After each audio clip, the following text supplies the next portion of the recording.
'43, the Coast Guard disbanded their shore patrol on horseback, and I bought at auction a horse from the Coast Guard, and raced him a lot around here on Sundays in the fields and such.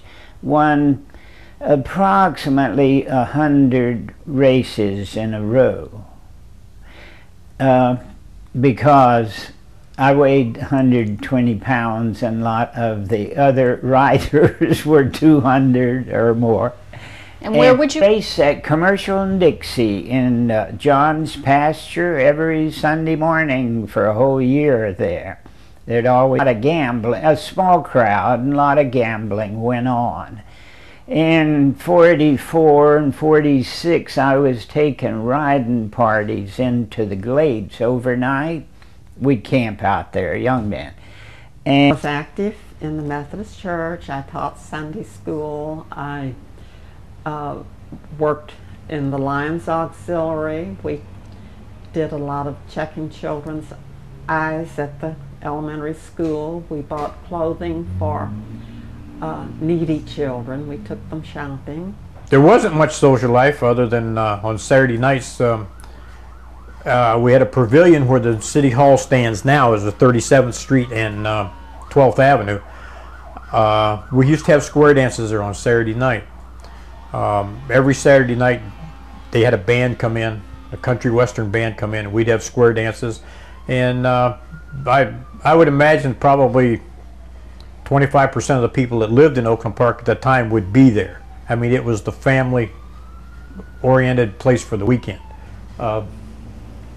They had them dances up until, I believe, about 1953, huh, Cheryl? Yes. About 1953. Mm-hmm. And then they quit having the dances. They did have, did have gatherings like potluck dinners underneath the pavilion and that like that. Now, in fact, the pavilion across the street is the one that was over there, the one by the ballpark here. It's been remodeled. It had a lot of work done to it. Well, I'll tell you one thing. Entertainment, when we first came, Uncle Tom and Aunt Alpha would come and get us and take us to dinner. I mean, they didn't cook apparently. And, I'd be cooking. I'd say, no, you come and stay and have dinner with us. No, let's just put it in the refrigerator and let's go down to Brown's. Let's go to the cafeteria, wherever.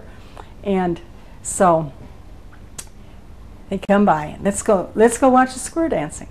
Lions Club built that pavilion. We had a very active Lions Club. Everybody in town belonged to the Lions Club at that time.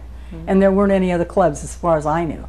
And they did a lot, I mean, they were the social group. And I think later on there was a fireman's auxiliary. I think that they were active. In the fire department, it was like a little family. I mean, we used to have cookouts and picnics, and fireman's auxiliary, I can't really tell you what year it started. It was just like we were probably at a cookout or a picnic or something, family doings. We used to water ski a lot with them. And we were probably just talking, and we thought we would stand behind the guys. They needed a lot of equipment. The youth day years ago in the 50s and early 60s, the women's auxiliary and the fire department, the men, it was the backbone of youth day. I mean, they did the food, and we would work for days preparing all this stuff.